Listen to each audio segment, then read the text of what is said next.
హృదయ విదారకమైన పరిస్థితి అక్కడ కనిపిస్తుంది. ఈ పెద్దమ్మ ఆ బాబు వాళ్ళ నాయనమ్మ, అన్న ఆ బాబు వాళ్ళ నాన్న. ఒకసారి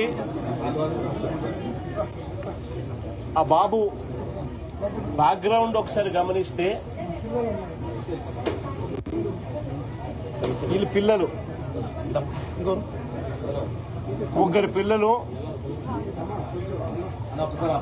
వీళ్ళ పరిస్థితి గమనిస్తే అందరూ కూడా ఆ చిన్న ఇంట్లో అందరూ కలిసి ఉండే పరిస్థితి.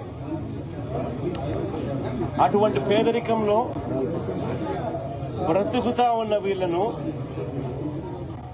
ఈ వ్యవస్థ ఎలా చిన్నాభిన్నం చేసింది అన్నదానికి నిదర్శనం.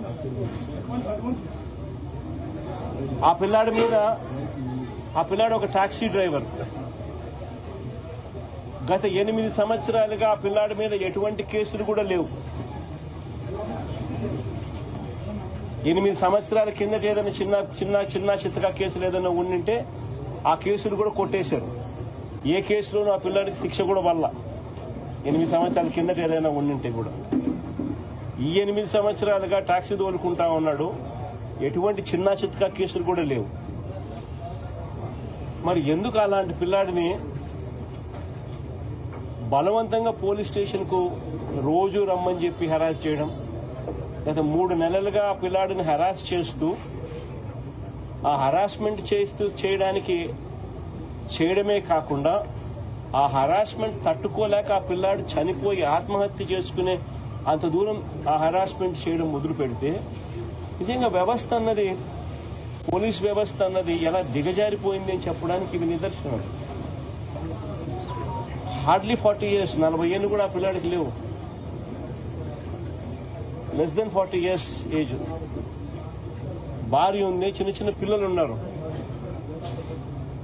ఒక చిన్న టాక్సీ డ్రైవరు.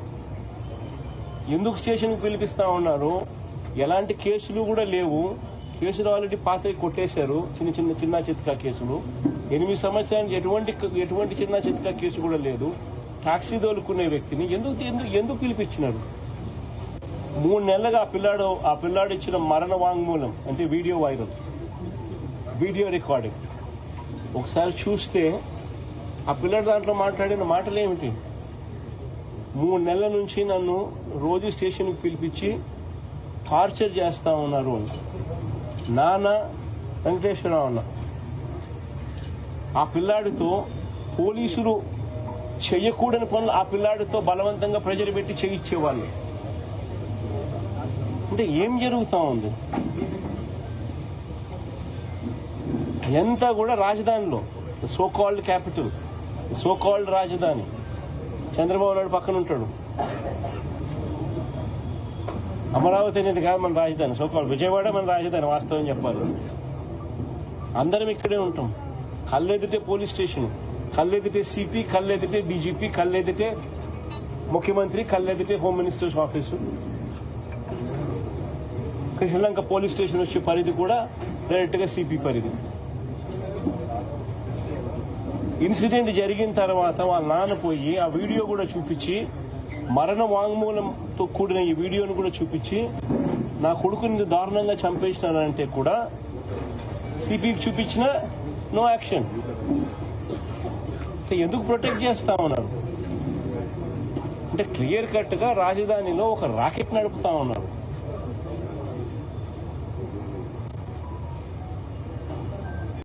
పోలీస్ స్టేషన్ లో పనిచేసే సిఐ, ఆ సిఐకి ప్రొటెక్షన్ సిపి, ఆ సిపికి ప్రొటెక్షన్ డీజీపీ, ఆ డీజీపీకి ప్రొటెక్షన్ చంద్రబాబు నాయుడు గారు. ఇదే మాదిరిగా ప్రొటెక్షన్ ఒకరికొకరు ఇచ్చుకుంటా పోలీస్ స్టేషన్లలో ఉండాల్సిన వీడియో కెమెరాలు, వీడియో ఫుటేజ్, పోలీస్ స్టేషన్లలో మ్యాండేటరీగా ఉండాల్సిన వీడియో ఫుటేజ్ డిలీట్ అయిపోయింది. 1 month లో 2 మర్డర్ కేసులు, లాకప్ డెత్లు.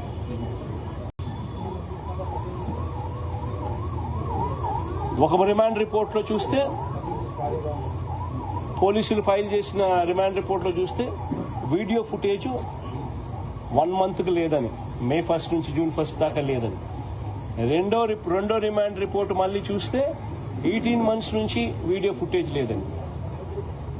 మరి వీడియో ఫుటేజ్ డిలీట్ చేస్తే వీళ్ళు ఎవరంటే వాళ్ళు ఎప్పుడు కావాలంటే అప్పుడు డిలీట్ చేయొచ్చా? ఒకవేళ డిలీట్ చేసే కార్యక్రమమే చేయగలిగితే దానికి బ్యాకప్ ఉండదా? వాళ్ళ బ్యాకప్, వాళ్ళ సెంట్రలైజ్డ్ ఆఫీసెస్ లో బ్యాకప్ ఉండదా వీడియో ఫుటేజ్? సో ఒక పద్ధతి ప్రకారము స్టేషన్లలో ఇల్లీగల్ యాక్టివిటీస్ చేస్తా ఉన్నారు, కొడతా ఉన్నారు, చంపుతా ఉన్నారు. వీడియో ఫుటేజ్ అనేది తీసేసినారు.